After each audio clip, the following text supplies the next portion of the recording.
မုန်တိုင်းဆဲသွားပြီးလေထုကအေးမြကြည်လင်းနေသည်ဖိုးအေးသည်တညလုံးမအိပ်ပဲနွားတင်းကုတ်အလွတ်လေးကိုငေးကြည့်ရင်ထိုင်နေသည်ထိုစဉ်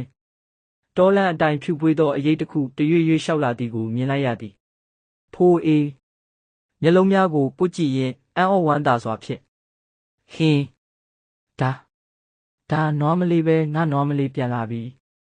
ဖိုးအေးသည်တဲပုံမှခုန်ဆင်းကနွားမကြီးစီသို့အပြေးသွားသည်နွားမကြီးသည်လည်းဖိုးအေးကိုမြင်သောအခါအမြန်လျှောက်လာပြီးဖိုးအေး၏ပခုံးကိုခေါင်းဖြင့်အသာအရာတိုက်သည်ဖိုးအေးကနွားမကြီးကိုဖတ်ထားရင်းမျက်ရည်ကျနေသည်မင်းလေးဘာမှမဖြစ်လို့တော်သေးတာပေါ့ငါအယမ်းစိတ်ပူနေတာဘာမှမရှိတော့လဲနေပါစေမင်းပြန်ရောက်လာရင်ရပါပြီရွာလန်းအတိုင်းလူတစုရောက်လာသည်ရှေ့ဆုံးတွင်ဖုန်နှင့်ရွှွများပေးကြံနေပြီးနွမ်းဖက်နေသောဦးလောဘရှိနေသည်သူသည်ရခင်ကလိုဝင်းကြွားခြင်းမရှိတော့ဘဲခေါင်းငုံကလျှောက်လာသည်ဖိုးအေးကနိုးနိုးကြကြကြည့်နေသည်ဦးလောဘဖိုးအေးရှိတွင်ဒူးထောက်လျက်ဖိုးအေးရာငါကိုခွင့်လွတ်ပါငါရဲ့လောဘကြောင့်ငါအိမ်ကြီးလည်းပျက်စီးပြီးငါစီးစိမ်တွေလည်းရွှွနေနစ်ကုန်ပြီးအခုငါမှာဘာမှမရှိတော့ဘူးငါမှားခဲ့ပါတယ်ဖိုးအေးဦးလောဘကိုဆွဲထူရင်းဦးလောဘထပါဗျာကျွန်တော်ဘာမှရန်ညိုးမထားပါဘူးပစ္စည်းဥစ္စာဆိုတာပျက်စီးတတ်တဲ့သဘောရှိပါတယ်အသက်မသေးတာပဲကံကောင်းလာပါပြီထိုစဉ်နွားမကြီးသည်သူတို့နှစ်ဦးကြားသို့ဝင်လာပြီးတကိုယ်လုံးရွှေရောင်လင်းတန်းများထွက်ပေါ်လာကနတ်သမီးအတွင်သို့ပြောင်းလဲသွားသည်ရွာသားအလုံးအံ့ဩတုန်လှုပ်စွာဖြင့်ဝတ်တွားအလေးပြုကြသည်